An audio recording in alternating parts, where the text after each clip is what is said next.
Hi అండి, అందరు బాగున్నారా? ఇవైతే బాస్మతి రైస్ అయితే 1 అవర్ అవుతుంది అనేసి ఇప్పుడు వీటితో అయితే ఎగ్ రైస్ చేస్తున్నాం మనం.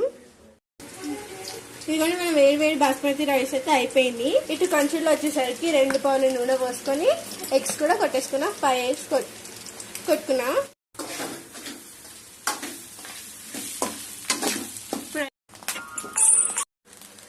కాస్త గరం మసాలా. మన బాస్మతి రైస్ అయితే అయిపోయింది ఫ్రెండ్స్. మైతల్లి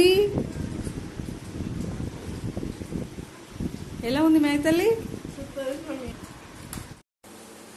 రేపు పొద్దున కోసం అయితే ఇప్పుడు నైట్ అయితే 11 అవుతుంది.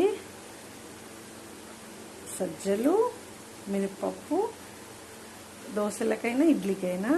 ఇటు వచ్చేసి బ్రౌన్ రైస్, మినపప్పు, దోశలకైనా ఇడ్లీకైనా